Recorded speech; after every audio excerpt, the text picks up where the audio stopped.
성령의 9가지 열매란 무엇일까요?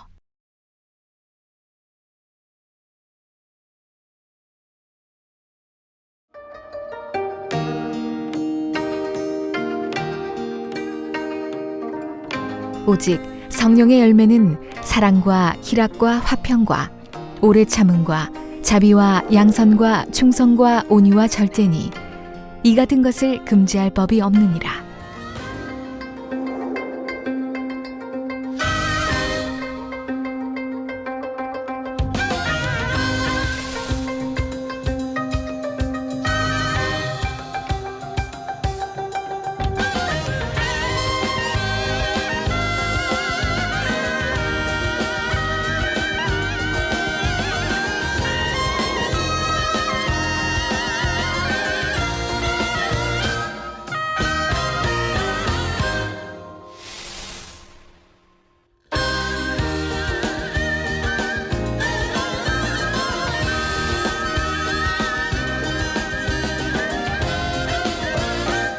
사랑하는 시청자 여러분, 세계적인 부흥사 이재룡 목사님의 설교를 통해 성령의 9가지 열매를 맺는 복된 신앙생활을 하시기를 바랍니다.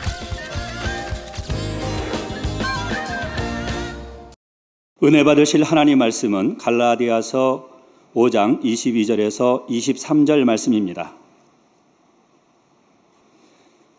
오직 성령의 열매는 사랑과 희락과 화평과 오래 참음과 자비와 양성과 충성과 온유와 절제니 이 같은 것을 금지할 법이 없느니라. 사랑하는 성도 여러분, GCN 시청자 여러분, 만민TV 시청자 여러분, 무엇보다 중요한 것은 얼마나 내가 성령의 소욕을 쫓아 살았으며 얼마나 마음을 할례했는가 하는 것입니다.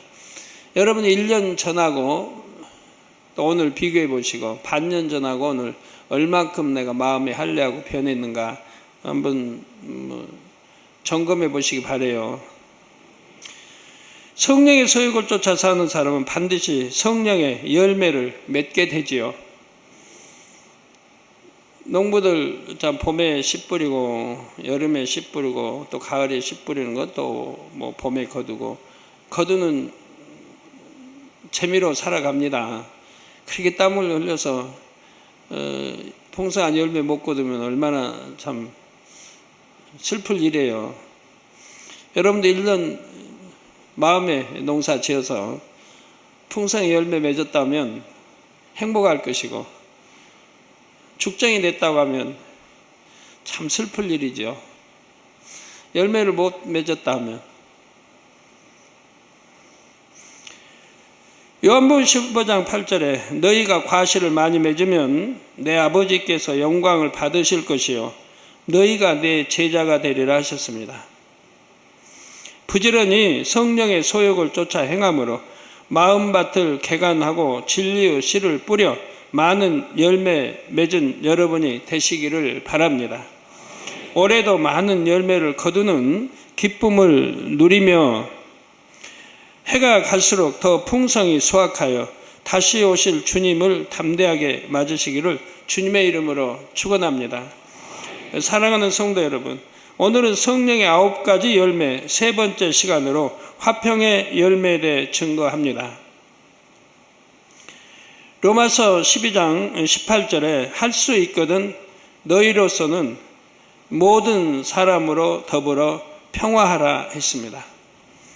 할 수 있거든 너희로서는 모든 사람으로.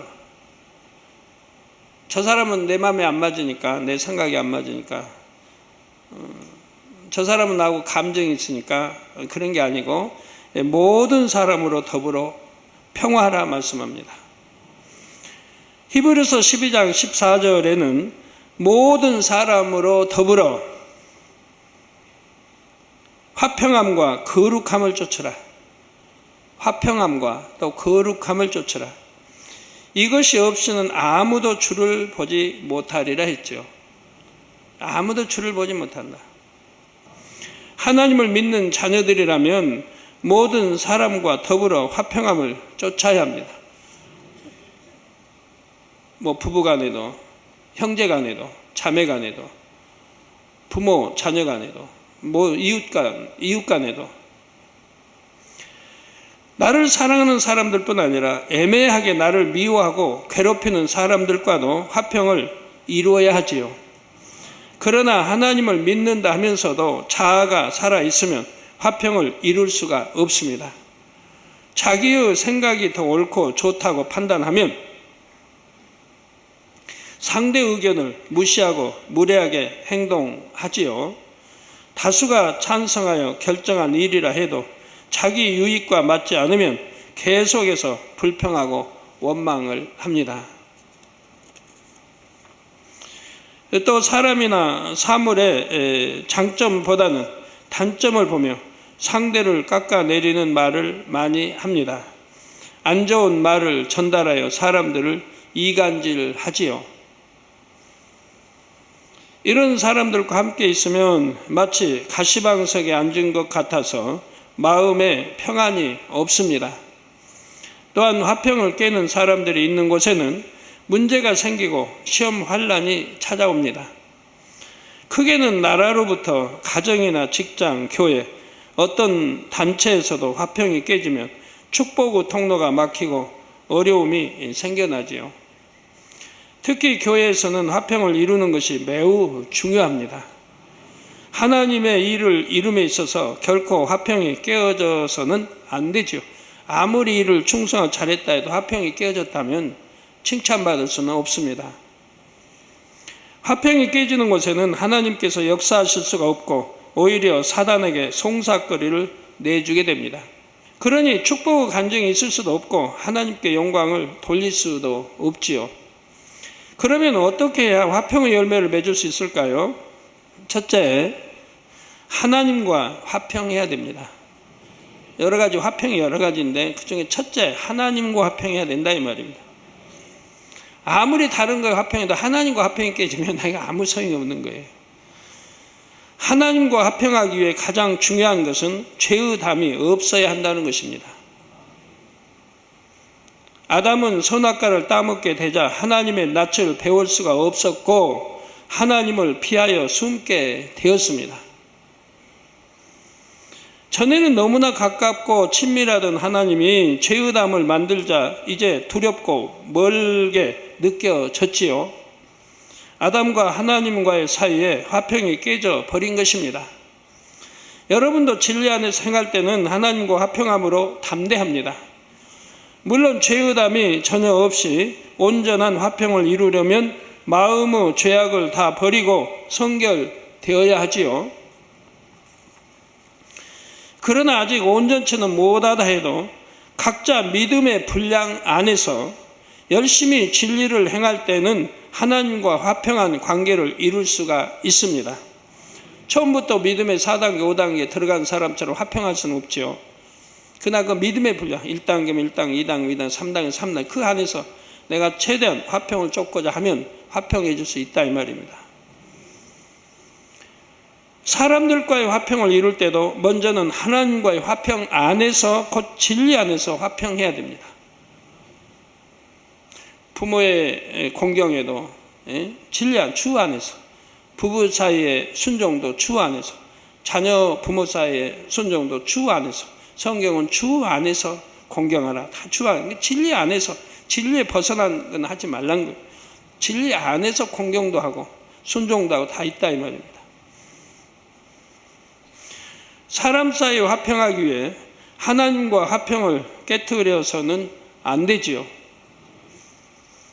예를 들어 믿음이 없는 가족과 화평하기 위해서 우상 앞에 절하거나 주의를 안 지킨다면 어찌 될까요?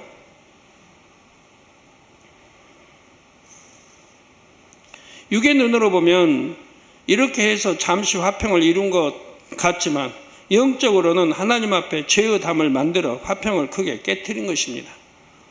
하나님과는 화평을 깨고 육의 부모에게는 화평하기 위해서 죄를 지으면 되겠습니까?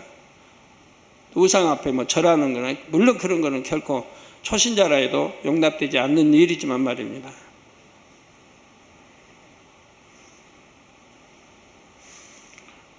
또 내 가족 가까운 누가 결혼하니까 하고 안식일을 어기고 결국 연단과 시험 환란을 자초한 것이고 가족과도 참된 화평을 이룰 수 없지요. 사람 사이에 참된 화평을 이루려면 먼저 하나님을 기쁘시게 해야 합니다. 그래서 하나님께서 화평을 이루어 주셔야지요. 원수마귀도 물리쳐 주시고 악한 자의 마음도 돌이키게 해주시고 하나님께서 화평토로 역사해 주셔야 한다 이 말입니다. 잠언 16장 7절에 사람의 행위가 여호와를 기쁘시게 하면 그 사람의 원수라도 그러더불어 화목하게 하시느니라 하신 말씀대로이죠. 사람의 행위가 여호와를 기쁘시게 하면, 여러분 아직 남편에게 핍박받는다, 부모님 핍박받는다 하는 분이 있다면 이 말씀을 명심해 봐요. 사람의 행위가 여호와를 기쁘시게 하면 그 사람의 원수라도 그러더불어 화목하게 하신다고 말씀했습니다. 그런데 하물며 내 한 몸인 남편에게 왜 핍박을 받고 왜 부모에게 핍박을 받아야 합니까? 물론 내 편에서는 진리 안에 최선을 다하는데도 상대가 너무 악하여 계속 화평을 깰 때에도 있습니다. 그럴 경우도 끝까지 진리로만 대하면 하나님께서 역사해 주십니다. 다윗과 사울의 경우가 그러했지요. 사울이 다윗을 죽이고자 했지만 다윗은 끝까지 화평만을 쫓았습니다. 그러자 결국은 하나님께서 역사하셔서 다윗의 선한 행함을 축복으로 갚아주셨죠. 화평을 깨는 사람은 결국 사망의 길로 갔고 저주받았고, 화평을 깨지 않고 끝까지 화평을 쫓았던 사람은 결과는 축복으로 이렇게 이어지는 걸 보지 않습니까? 성도 여러분, 화평의 열매를 맺으려면 둘째, 자기 자신과의 화평을 이루어야 합니다. 자기 자신과의 화평을 이루기 위해서도 악은 모양이라도 버리고 성결되어야 합니다. 마음 안에 악이 남아있으면 상황과 조건에 따라 그 악이 요동하죠. 그러니까 화평이 깨질 수밖에 없어요. 지금 화평한 것 같아도 어떤 환경, 조건에 내 악과 결부되면 그냥 화평이 깨진다 이 말이에요. 그 악이 발동이 됩니다. 미움도, 혈기도, 시기도, 욕심도, 이런 것이 마음에서 부글부글 끓어오르면 얼마나 마음이 힘들고 불편합니까?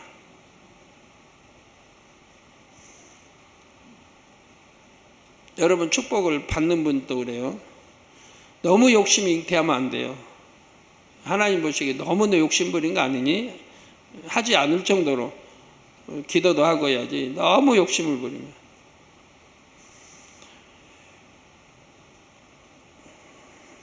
또 자기 안에 진리의 마음과 비진리의 마음이 비슷한 힘을 갖고 있을 때는 두 마음이 싸움으로 참으로 공고합니다. 로마서에 말씀한 대로 나는 공고한 자로다. 왜 공고합니까? 내 안에서 두 마음이 싸우니까. 비진리, 진리가 지금 권세가 동등해요. 비슷해요. 그러면 열심히 싸우니까 힘들 수밖에 없는 거예요. 한쪽이 약해야 되는데 한쪽이 세면 그냥 누르는데 동등하니까 그렇게 싸우는 거예요. 초신자 때는 뭐 적당히 신앙생활해도 넘어가잖아요. 내 마음에서 용납이 하고. 비진리가 강하니까. 비진리가 그냥 확 누르니까. 그렇게 해도 괜찮아. 주일 가끔 빼먹어도 괜찮아. 기도 너 오늘 중요한 친구 만나 재밌게 노는데 빠져도 괜찮아. 비진리가 강해서 그러면 진리, 성령의 소유 쫓는 그 마음이 굴러간다 이 말이에요. 약하니까. 그럴 땐 덜 힘들죠. 근데 이제는 자꾸 말씀을 듣고 버려나갔어요. 악을 버리고 비진리 버리고 이제 세력이 대등해졌어요. 근 뭐 서로 50%에. 그럴 때는 서로 안 지려고 그래요. 야 오늘은 쉬어. 피곤하잖아. 고단하게 일했으니까. 오늘 잠 좀 푹 자고 내일 일을 해서. 이렇게 비진리가 말하면 육체의 소욕을 쫓고자 하는 마음이 말하면 성령의 소욕을 쫓고자 하는 마음은 그게 아니거든요. 안 돼. 빠지면 안 돼. 한 번 빠지면 두 번이 되고 져서는 안 돼. 내가 이겨야 돼. 내가 불같이 기도해서 피곤도 물리치고 오라 나는 공고한 사람이로다 하는 고백처럼 심한 마음의 연단이 있지요. 그러나 이럴 때도 결단하고 불같이 기도하여 계속 진리를 택하여 행해 나가면 결국 마음의 평안을 이룰 수 있습니다. 그래서 한 번 이기면 또 두 번 이기기 쉽고, 두 번이면 세 번 이기고, 이렇게 이겨나가면 그 다음엔 점점 강해지는 거예요. 이겨나가면 점점 강해져요. 전쟁도 그렇잖아요. 한 번 이기면 두 번 이기기 쉽고, 두 번, 세 번 이기면 계속 강해지는 거예요, 군대가. 나폴레옹도 그랬고, 징기스칸도 그랬고. 예, 우리가 진리를 택해 행해 나가면 결국 마음의 평안을 이룰 수가 있습니다. 그런데 어떤 사람은 하나님과 화평하려고 열심히 진리를 쫓아 행한다고 하는데도 자기 마음에는 평안이 없는 경우가 있습니다. 진리 안에서 잘못 만들어진 자기 의와 성격의 틀 등으로 인해 그런 것이죠. 여러분 말씀을 들으시면서 나는 신앙생활하면서 어제는, 지난주는, 더 그 지난주는 내 마음이 어땠는가 한번 점검해 봐요. 내가 내 마음 화평했는가, 평안했고, 기뻤고, 감사했는가, 아니면 뭔가 불편했는가, 누가 걸렸는가, 내가 불편해서 힘들었는가, 속이 상했는가, 어떤 감정이 이런가, 이런 것들이 있다면 벌써 자기하고도 화평을 깼죠. 그러면 하나님과 이미 화평 깬 거고, 내가 진리 안에 진리를 쫓지 않았으니까 그 자기하고도 화평을 깬 거고요. 예를 들어 율법적인 틀에 너무 매여 있어서 마음에 평안이 없는 사람이 있습니다. 마치 연단받기 전의 욥처럼 열심히 기도도 하고 말씀대로 살고자 노력하지만 하나님을 사랑하는 마음으로 하지를 못합니다. 진리를 행하지 않으면 징계가 올까 두려워서 초조한 마음으로 행하지요. 그러다 어느 순간에 진리대로 행치 못하면 무슨 징계를 받게 될까 하고 잔뜩 주눅이 듭니다. 이 기쁨을 상실해버려요. 자, 이러니 열심히 진리를 행한다 한들 그 마음이 얼마나 힘들겠습니까? 믿음의 성장도 정체되어 있는 것이고요. 정말 충성하고 열심히 말씀대로 산다고 하는 분들의 얼굴에 그늘이 있는 사람들 보면 자기하고 화평을 못하고, 아니면 자기 의와 틀 때문에 힘들고 뭔가 있으니까 그러죠. 이런 경우는 행위 자체에 집착하기보다는 하나님을 사랑하는 마음을 이루기 위해 더 노력해 가야 합니다. 하나님을 사랑한다면 내가 진리대로 살고 행하려고 하고 그렇게 하면 하나님이 두려운 하나님이 아니에요. 사랑의 하나님이지. 하나님은 우리에게 좋은 거 주시려고 하고 큰 행복을 주시려고 하는데, 축복 주시려고 하는데 두려운 하나님이 아니라 이 말입니다. 근데 하나님을 두려운 하나님을 섬기면 또 내가 뭘 잘못했다 그러면 이것 때문에 주눅 들고 아이고 내가 또 축복이 막히지 않나, 이런 게 아니라 얼른 회개하면 되는 거예요. 얼른 돌이켜 회개하고 이제는 다시 그러지 아니하겠다 하고 그러고 나가면 바로 그 자리에서 화목이 되는 거예요. 근데 그걸 두고 마음에 새기고 나가면 기쁨도 잃어버리고 그러죠. 바로 잊어버려. 내가 회개하고 돌이켰다 그러면 바로 잊어버려요. 왜? 하나님 말씀했잖아요. 동이 서에서 먼 것까지 기억지도 아니하신다고. 회개하고 돌이켰다면 동이 서에서 얼마나 멀어요? 얼마나 멀어요? 키로수로 얼마나 돼요? 무한대죠? 무한대 아닌가요? 지구 한 바퀴 돌면 한 바퀴 원들레는 나오겠는데, 이거 우주가 무한대니까, 동에서 무한대니까. 그와 같이 기억지도 않으신다고 약속했다 이 말이에요. 시편도 그렇고 곳곳에. 그런데 그냥 자기는 회개했다고 돌이켰다 해놓고 기억하고 있으니, 그리고 또 그것 까닭에 아이고 우리 목자도 알고 내가 목자의 얼굴을 어떻게 뵐까 하는 분도 있고, 하나님을 중심으로 사랑하며 또 하나님의 사랑을 깨닫는 만큼 평안을 누릴 수 있게 되지요. 또 다른 예를 들면 부정적인 사고의 틀로 인해 자기와의 화평을 이루지 못하는 경우도 있습니다. 열심히 진리대로 행하려고 노력은 하지만 만족할 만한 결과가 나오지 않으면 심히 자책하고 고통받는 것이지요. 하나님 앞에도 민망할 뿐 아니라 나는 왜 이 모양일까 하고 낙담해서 힘을 잃어버립니다. 이것 때문에 주변 사람들이 실망하면 어쩌나, 사람들의 사랑을 잃어버리면 어쩌나, 이런 생각 때문에도 평안을 잃어버리고요. 이런 분들은 영적인 어린아이가 되어야 합니다. 부모의 사랑을 믿는 어린아이들은 단순합니다. 잘못을 범해도 두려워하며 숨는 것이 아니라 더 애교를 부리면서 품에 안겨들지요. 자녀가 사랑스러운 얼굴로 잘못했어요. 다음에는 안 그럴게요. 잘할게요. 하면 부모가 콘을 내려다가도 웃어버립니다. 말로만 잘할게요 하고 같은 잘못을 계속하라는 것이 아닙니다. 잘못한 것은 돌이킬 마음이고 앞으로는 정말 잘하겠다는 마음이 진실하다면 어찌 하나님께서 외면하시겠습니까? 진정으로 회개한 사람은 자체가요 힘을 잃거나 남의 시선 때문에 낙심하지 않습니다. 물론 공의에 따라 징계를 받아야 할 수도 있고 잠시 동안은 낮은 자리에 처할 수도 있습니다. 그렇다 해도 정녕 하나님의 사랑을 확신한다면 징계도 달게 받을 수 있고 사람의 눈치를 보지도 않을 수 있습니다. 그러나 먼저는 내가 아직 온전치 않을지라도 변화되기 위해 노력하면 하나님이 나를 사랑하시고 온전케 하신다는 사실을 믿어야 합니다. 믿는다고 하는 게 중요한 거예요. 의심한 거. 나는 회개하고도 아직 죄사함 못 받았을 거야. 의심하는 하나님이 기뻐하지 않으세요. 내가 정령 회개하고 돌이켰다면 아버지 앞에 용서받았다고 믿어야 이 믿음이 하나님을 기쁘게 해드리는 거예요. 신뢰가 되는 거고요. 그리고 그 다음에 연단이 오든 뭐든 내가 잘못한 거에 대한 연단을 받는가 보다 생각하면 되지요. 또한 하나님 앞에서 철저히 낮아질 때 결국은 더 높여주실 하나님을 신뢰해야 합니다. 당장 사람에게 인정받고자 초조해 하는 것이 아니라 하나님 앞에서 진실한 마음 중심과 진리의 행함을 계속 쌓아가면 되지요. 그러면 자신과의 화평도 이룰 수 있고 영적인 담대함도 가질 수가 있습니다.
셋째로 모든 사람과 화평해야 합니다.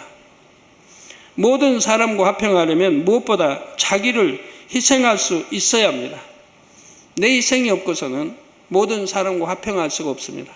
내 희생이 없고 내가 날마다 죽어 없어져야지. 그러지 않고는 모든 사람과 화평을 이룰 수가 없어요. 왜? 자기 의가 있고 틀이 아직 있기 때문에, 자기가 옳다는 게 있기 때문에 화평할 수가 없어요. 모든 사람과 화평하려면 무엇보다 자기를 희생할 수 있어야 합니다.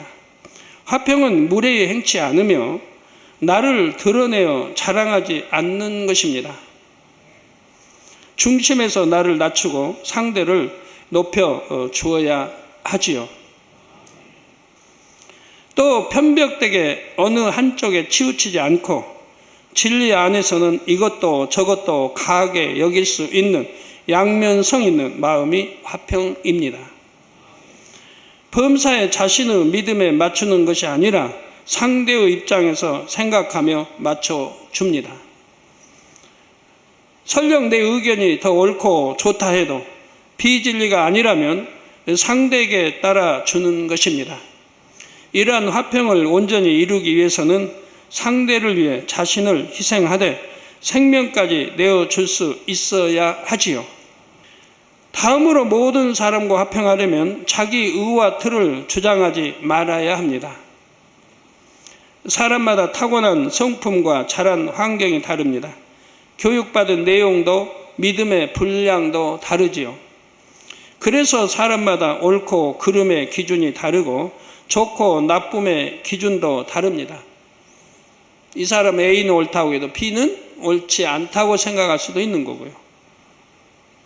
다 자기 생각, 의, 틀, 진리 다르다 이 말이에요.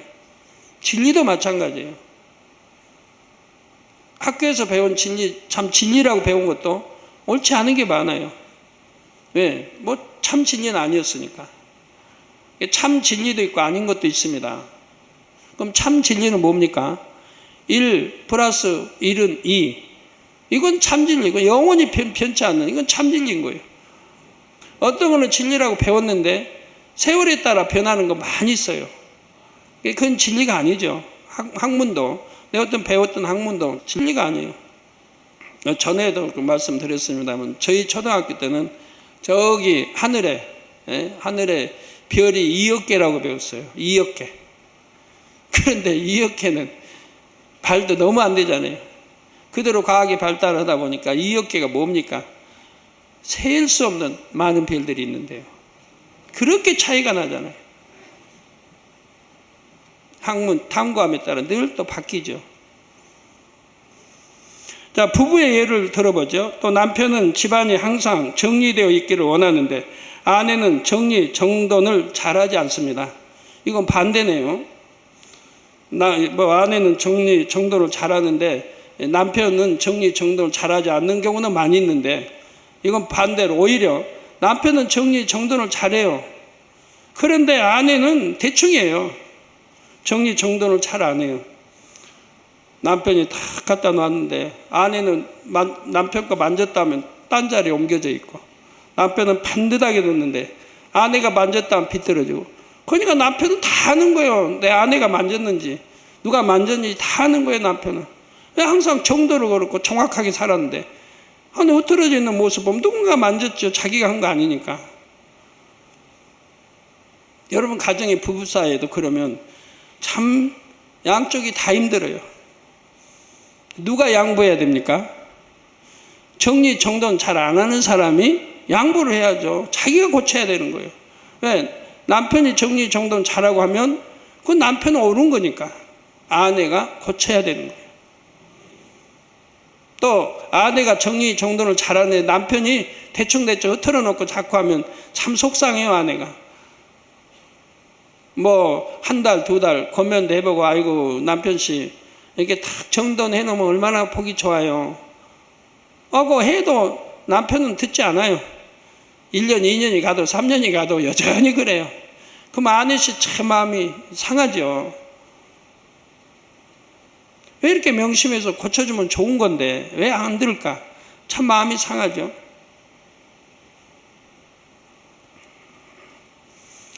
그럴 때는 서로가 힘들어요.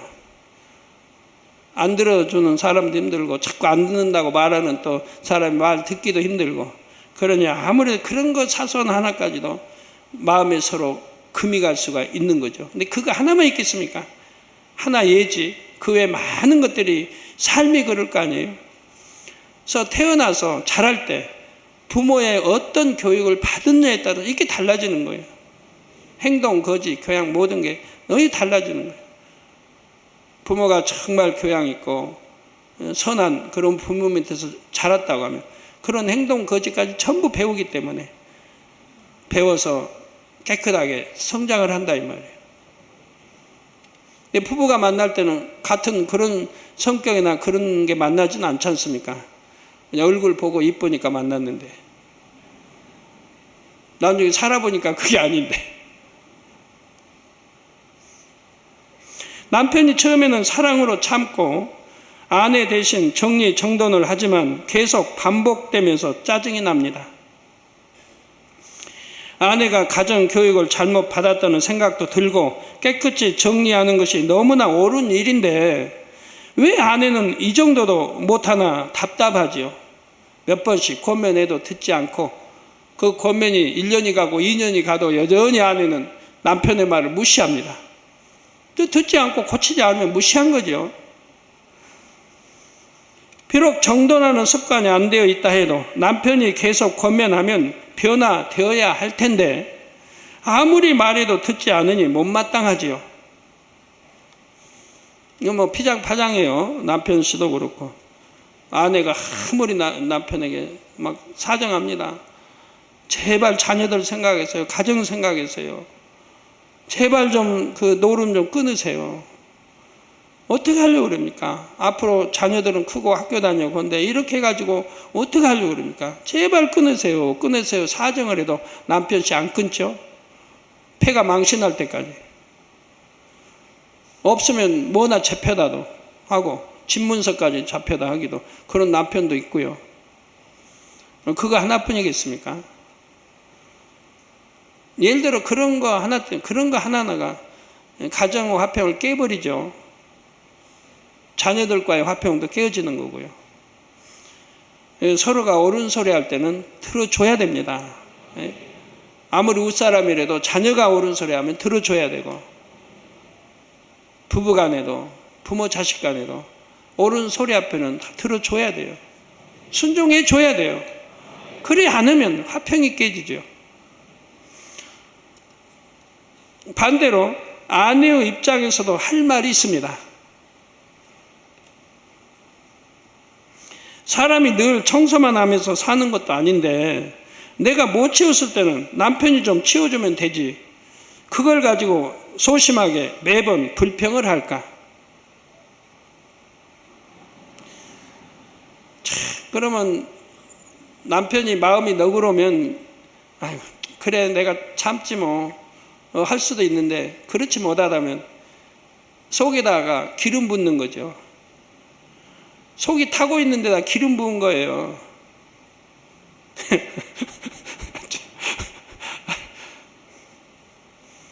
예전에는 사랑해서 뭐든지 해줄 것 같더니 이제는 겨우 그런 문제로 불편해하고 가정 교육까지 거론하며 힘들게 하나 이렇게 서운해하지요. 이렇게 서로 간에 자기 입장만 주장해서는 화평을 이룰 수가 없습니다. 내 입장, 내 기준에 맞추지 말고 상대의 입장에서 생각하며 섬길 때라야 화평이 이루어지는 것입니다. 자, 예수님께서는 하나님께 예물을 드릴 때도 형제와 불목하는 것이 생각나면 먼저 형제와 화목을 이루고 오라고 하셨지요. 그리고 나서 하나님께 예물을 드릴 때라야 그 예물이 연락된다는 말씀입니다. 하나님과 화평하고 자신과도 화평한 사람이라면 사람과도 화평을 깨트리지는 않습니다. 자기 욕심과 교만, 자존심을 버렸을 것이고 자기 의와 틀도 깨트렸을 것이니 누구와 걸릴 일도 다툴 일도 없지요. 만약 상대가 악하여 화평을 깨려고 해도 내 편에서 섬기고 희생함으로 결국은 화평을 이루게 됩니다. 우리 성도님들은 그런 간증을 자주 하십니다. 예를 들어 성도님이 축복을 받아 실적이 높아지고 상사의 사랑을 받으니 주변에서 시기 질투를 할 때가 있지요. 그럴 때도 진리를 아는 우리 성도님들은 상대가 악해서 그러니까 할 수 없지 하고 외면하는 것이 아닙니다. 내가 잘못한 것이 아닌데도 어찌하든 상대의 마음을 녹이려고 하지요. 겸손한 마음으로 인사도 더 열심히 하고 최선을 다해 상대를 섬겨주고요. 결국은 상대도 감동을 받아 화평하게 되고 오히려 성도님을 사랑하게 됩니다. 우리 성도님들은 그래서 윗사람에게 동료들에게 사랑받는 성도님들이 일터에서 직장에서 많이 있잖아요. 그런 분들은 그렇게 사랑을 받아요. 또 이렇게 선으로 승리했더니 직장에서 더 큰 축복을 받았다고 간증하는 것을 종종 들을 수 있죠. 진급을 해도 더 빨리 하죠. 동료들보다. 왜? 상사의 눈에 저 직원은 이렇게 화평하고 잘 섬기고 자기의 저기 하지 않고 잘 섬겨줘 이렇게 그런 게 이제 남아 있으니까 진급을 시켜도 자기 그런 선한 좋은 사람을 진급시켜 쓰려고 하지 않겠습니까? 예, 그런데 이렇게 화평을 이루는 과정에서 여러분이 몇 가지 깨달아 볼 것이 있습니다.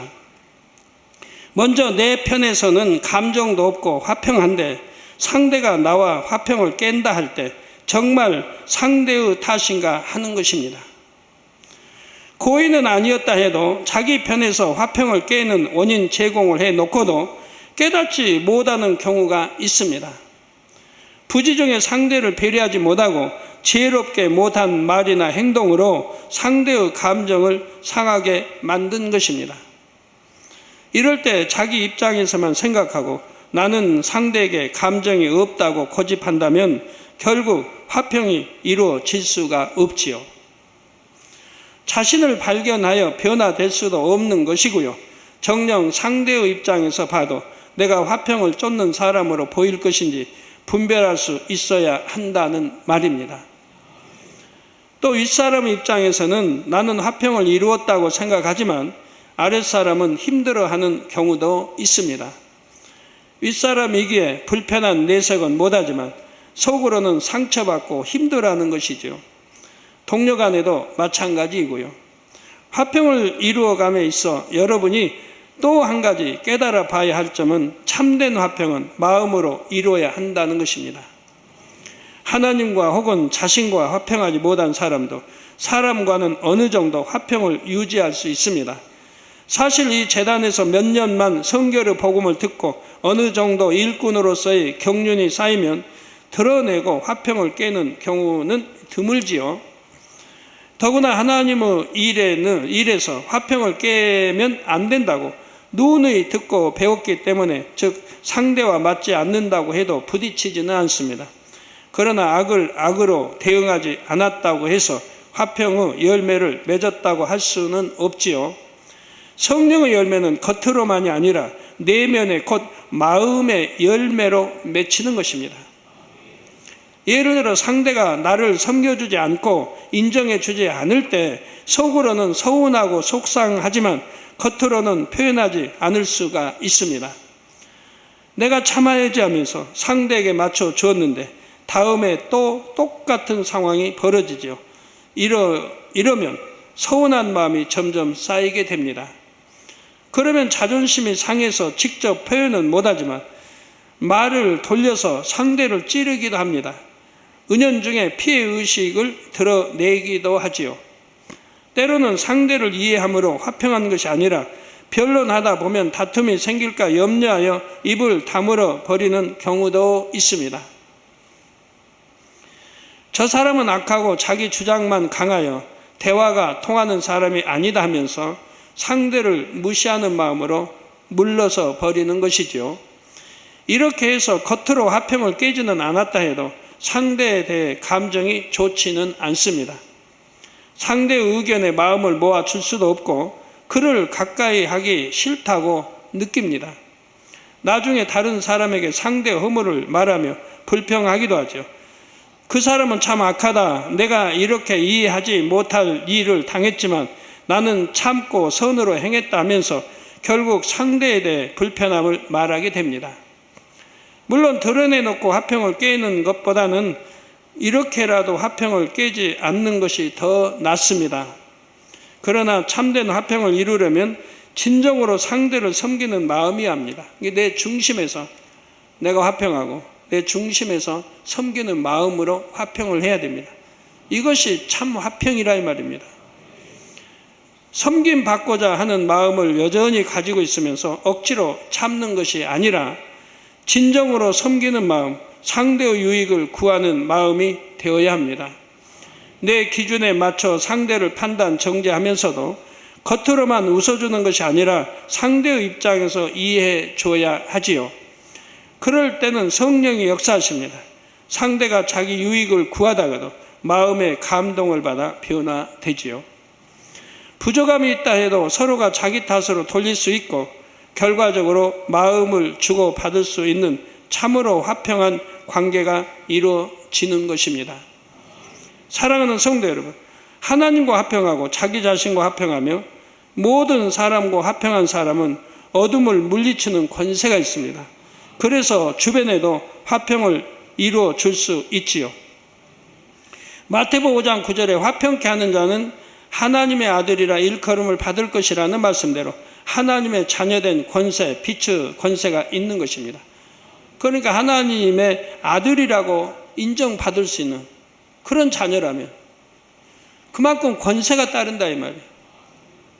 이게 모든 사람과 화평함과 거룩함을 쫓을 수 있다고 하면 그 사람이 이미 성결된 사람이고 그 사람이 이미 영으로 들어간 사람이에요.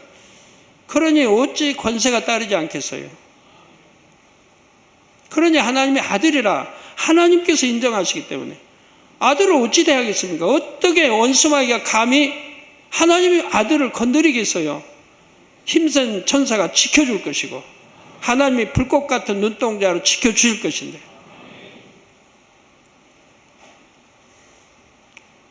그런다고 여러분 나는 하나님 아들 아닌가요? 딸 아닌가요? 물론 성경대로 하면 아들이고 딸이죠. 그러나 하나님이 인정하시는 또 아들이 있는 거라 이 말이에요. 인정하신 아들.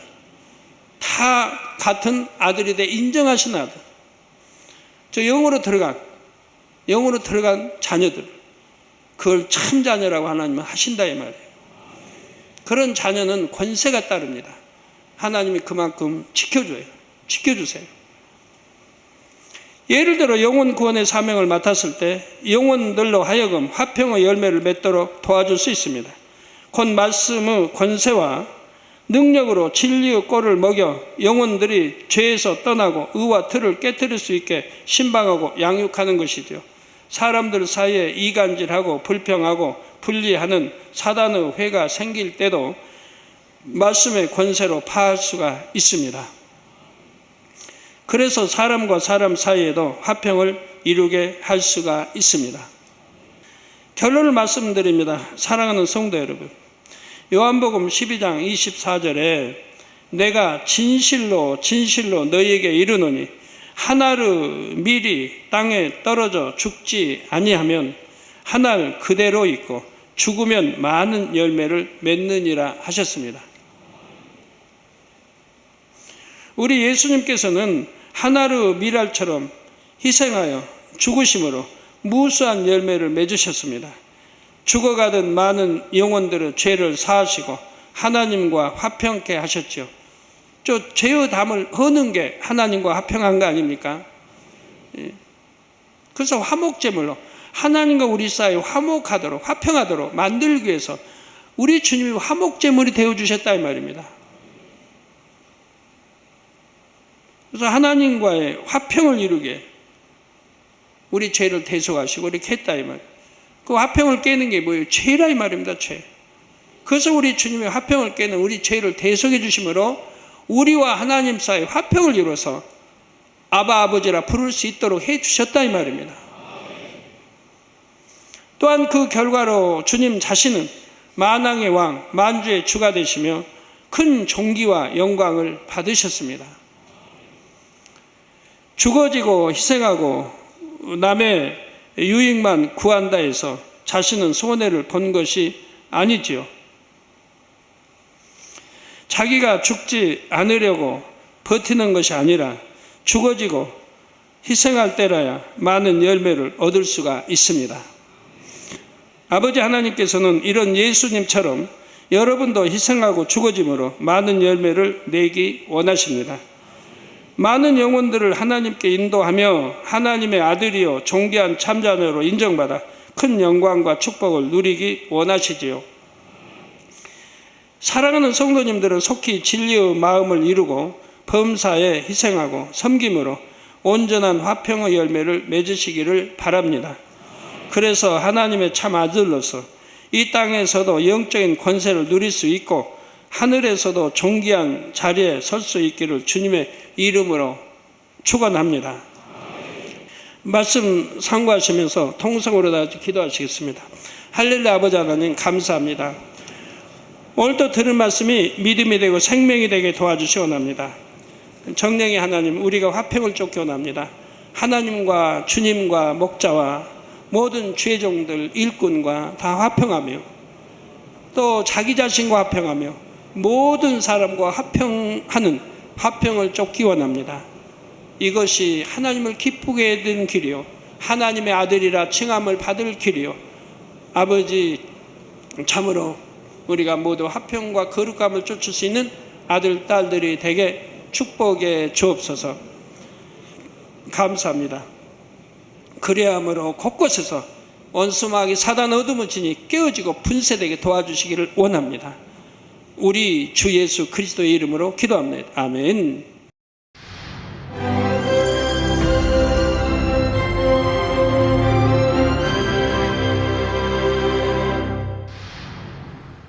할렐루야. 전능하신 사랑의 아버지 하나님, 이 시간 기도받는 모든 성도님들 위해 안수하여 주옵소서. GCN과 만민TV, 인터넷과 화상을 통해 기도받는 지교회와 지성전 그리고 전세계 하나님의 자녀들 위에도 시공간을 초월하여 역사하여 주시기를 원합니다. 믿어지는 믿음을 주시고 부정적인 생각과 의심의 세력을 물리쳐 주옵시며 모든 시험 환난도 물리쳐 주옵소서. 머리부터 발끝까지 오장육부 뼈 마디마디 온몸의 신경 조직 세포 등 아픈 곳마다 성령의 불로 태우시고 근본의 빛으로 역사하여 주옵소서. 예수 그리스도의 이름으로 명하노니 원수마귀 사단 모든 질병 균 연약함아 물러가라. 빛이여 임하라. 모든 불치 난치병도 성령의 불로 태워 깨끗하게 역사하여 주옵소서. 말라리아를 비롯한 모든 풍토병도 물리쳐 주옵소서. 신종 플루를 비롯한 모든 신종 질병과 변종은 물러가라. 깨끗함을 입을지어다. 감기, 기침, 열, 몸살, 독감 등 각종 유행성 질병도 다 물러가라. 어떠한 유행성 질병 균도 틈타지 않게 지켜 주옵소서. 위암, 폐암, 간암, 유방암, 자궁암, 대장암, 피부암 등 각종 암과 에이즈, 백혈병, 뇌졸중, 고혈압, 저혈압, 심장병, 폐병, 위장병, 당뇨, 부인병, 피부병, 갑상선 질환과 모든 염증도 깨끗게 하여 주옵소서. 소아마비, 중풍, 관절염, 디스크도 온전케 하여 주옵소서. 요통, 두통, 신경통을 비롯한 모든 통증은 사라질지어다. 간질, 자폐증, 우울증, 조울증, 노이로제 등 모든 정신질환도 물러가라. 모든 마비된 것도 풀어지고 일어나 걷고 뛸지어다. 눈도 잘 보이게 하옵시고 귀도 잘 들리게 하여 주옵소서. 소경은 눈을 뜨고 기머거리는 들으며 벙어리는 말할지어다. 각종 사고, 후유증도 깨끗게 하시고 부러진 뼈도 붙여 주옵소서. 화상 입은 것도 온전케 하옵소서. 화기야 물러가라. 열도 물러가라. 아버지 흉터도 나지 않게 역사해 주시기를 원합니다. 마약을 비롯하여 각종 약물과 독극물 중독도 깨끗함을 입을지어다. 죽은 신경과 세포가 살아나며 죽은 자도 살아나게 하여 주옵소서. 잉태의 축복도 주시기를 원합니다. 잉태 축복을 받으라. 예수 그리스도의 이름으로 명하노니 원수마귀 사단을 하늘 공중 곳에 잡은 악의 영들아 물러가라. 그의 사자들도 물러갈지니라. 이 땅의 악한 영, 더러운 영, 거짓되고 간사한 영, 이간질하고 미혹하는 모든 어둠들은 물러가라. 모든 흉악의 결박을 풀고 어둠아 물러가라. 빛이여 임하라. 아버지 하나님, 부르짖어 기도할 수 있는 능력을 주시고 죄를 버리고 성결될 수 있는 능력을 주옵소서. 영혼이 잘됨같이 범사에 잘되게 하시고 가정의 복음화도 이루어 주시기를 원합니다. 한 주간도 모든 사고와 재앙으로부터 지켜주시고 불통이 없는 형통한 삶을 살 수 있도록 축복해 주옵소서. 성령의 불담으로 천군 천사와 주님의 불꽃 같은 눈동자로 모든 하나님의 자녀들과 가정, 일터, 사업터를 지켜주시기를 원합니다. 학생들에게 지와 명철을 더하시고 공부도 할 수 있는 뜨거운 마음과 열정도 더하여 주옵소서. 마음과 생각을 세상에 빼앗기지 않도록 지키시고 하나님을 뜨겁게 사랑하는 학생들로 축복하여 주옵소서. 하나님의 자녀들이 먹으나 마시나 입으나 무엇을 하든지 하나님 앞에 영광 돌리는 삶이 되게 축복하여 주시기를 원합니다. 나는 하나님을 만났노라, 체험했노라, 응답 받았노라, 축복 받았노라, 간증하는 입술이 되게 역사하여 주옵소서. 아버지 하나님 감사합니다. 홀로 영광 받으옵소서. 우리 주 예수 그리스도의 이름으로 기도하옵나이다. 아멘. 성령의 9가지 열매란 무엇일까요?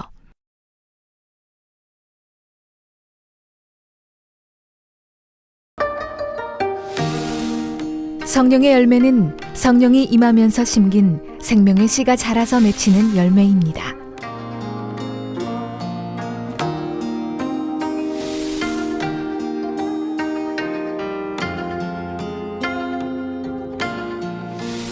성령의 열매를 맺기 위해서는 성령이 인도하시는 대로 순종하여 신앙생활을 해나가야 합니다.